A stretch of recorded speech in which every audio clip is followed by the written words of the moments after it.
Fiaina quei fatto zarfus Natani ampianduana Timbanis jutiv che fa fanana Reda Mampameta pantanina yan Nilanja miakat Fjer miakat Weza katrezan Tina wafne matin Kafara nyambanya mnyantanan tuat Watono wamban faifana sa Watono sana kin kalwafa Kachimba hana nyanjara maswandun Rafanja ni fofarina mameta pita kalalani Wambula tabata burbur Utitina ndio kwa lulchena bipuk ta chimba ush Mitina tiamna yo wanat luosa Mangina fawita not kuzan fiena na wanatin fangir free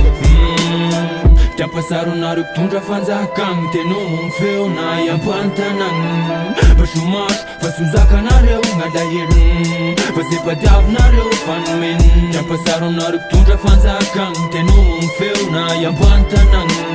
Bashumash, fasuzaka na reu ngadayirin Pasipadav na reu fanmin Anong panatukisha, farema misha vishang Fasho famis Fanganay fashairanga Mantundumba ravara Od nga chang voyang Tamenge cha chang Fizalia landava Simsaku mvaza Nifazong magaga now Vuma az plasta zaingiz Vertadid Fianganay zansiz Fanarul met Shananjung fet Ampzai Si vaula încred Dazai matunga nai mangata Fangampia Am le vula mbawak fa Svulanie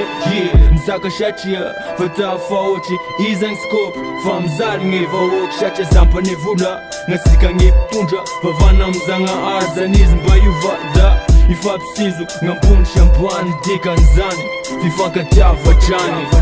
Tapasaron na ruptundra fanzakang Tenomong feo na yampantanan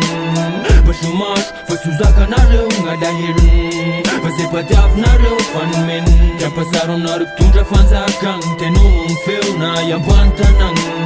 Bashumash Fasuzaka na reu ngadayirin Pasipadav na reu fanmin Tiampachara na reu farimbit Tamsenan yo wambunis nyo wambantanau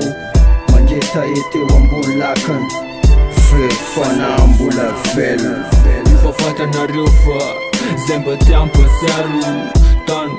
Fabanga tingana ming forward Here Dang marmpai boy Tempa saru na ruptundra fanzakang Tenomong feo na yampantanan Bashumash Fasuzaka na reu ngadayin Pasipadav na reu fanmi